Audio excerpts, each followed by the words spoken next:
మీ మీద వ్యతిరేకత రావడానికి కారణం సర్వే రీసర్వే కాదు. మీ మీద వ్యతిరేకత రావడానికి కారణం ఇంకొక 3 ఉన్నాయి. ఈ సర్వే చేసిన తర్వాత కొత్త పాస్ పుస్తకాలు ఇవ్వాలి. ఇచ్చే దాంట్లో ఏం చేశారు? మీరు మీ బొమ్మ వేసుకున్నారు మొదట. దీని వల్ల తాతలు తండ్రులు ఇచ్చిన ఆస్తులు పాస్ పుస్తకాల మీద ఏ రాష్ట్రంలో గాని ఈ దేశంలో ఎక్కడ ఏ ముఖ్యమంత్రి కూడా వాళ్ళ బొమ్మ వేసుకున్న పరిస్థితి లేదు. అందువల్ల మీ మీద వ్యతిరేకత వచ్చింది. రెండో, దానికి 20 కోట్లు ఖర్చు పెట్టారు. మూడో విషయం, మీరు సర్వే చేసినప్పుడు 680 కోట్ల రూపాయలు ఖర్చు పెట్టి మీ బొమ్మతోటి సర్వే రాళ్లు బాతారు ప్రజల సొమ్ములో. దాని మీద ప్రజల్లో మీ మీద వ్యతిరేకత వచ్చింది. అది కూడా ఏ రాష్ట్ర చరిత్రలో కూడా ఏ ముఖ్యమంత్రి చేయలేదు. మూడోది అది. నాలుగోది అతి ముఖ్యమైనది, ల్యాండ్ టైటిలింగ్ యాక్ట్ అని మీరు పట్టుకొచ్చారు. ల్యాండ్ టైటిలింగ్ యాక్ట్ లో ప్రాబ్లం ఏంటి?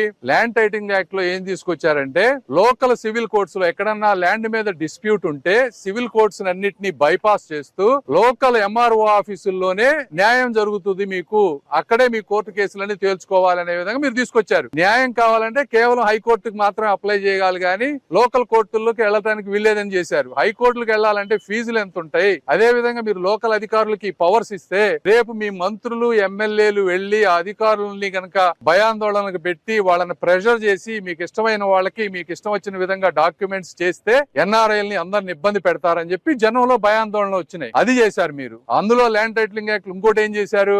ఒరిజినల్ డాక్యుమెంట్లన్నీ గవర్నమెంట్ దగ్గర మీ దగ్గర పెట్టుకుంటామని చెప్పారు. మీకు కేవలం జిరాక్స్ కాపీలు ఇస్తారని చెప్పారు. ఒరిజినల్ డాక్యుమెంట్లన్నీ మీరు ఎక్కడో పెట్టుకొని ఆ సర్వర్ లో వాటిలో అంతా మ్యానిపులేట్ చేస్తే పేదవాడు పోయి ఎక్కడ పోయి మాట్లాడుకోవాలి? ఇప్పుడంటే ఒరిజినల్ డాక్యుమెంట్లు ఉంటే వాడికి ఒక బలమైన ఇది ఉంటుంది, అది తీసేశారు. ఈ విధంగా మీరు అన్ని చేశారు కాబట్టి పబ్లిక్ లో వ్యతిరేకత వచ్చింది. అంతేగాని సర్వేకి రీసర్వేకి సంబంధించిన విషయం కాదు ఇది. సర్వే రీసర్వే అనేది గవర్నమెంట్ ఇన్సెంటివ్ ప్రోగ్రామ్. అది కూడా మీరు పూర్తిగా చేయలేదు. మేము గ్రామ సభలు పెట్టి 2,79,000 గ్రీవెన్సెస్ క్లియర్ చేస్తే అప్పుడు మేము సెంట్రల్ గవర్నమెంట్ దగ్గర నుంచి 500 కోట్ల రూపాయలు ఇన్సెంటివ్ తెచ్చుకున్నాం. ఇందులో క్రెడిట్ చోరీ అనేది ఏమీ లేదు. మీ అసమర్థత, మీ నార్సిజం, మీ బొమ్మ ఉండాలనేటువంటి ఒక నార్సిస్టిక్ మెంటాలిటీతో మీరు చేస్తే ప్రజలు మీకు విధమైన తీర్పిచ్చారు. ఇది వాస్తవం.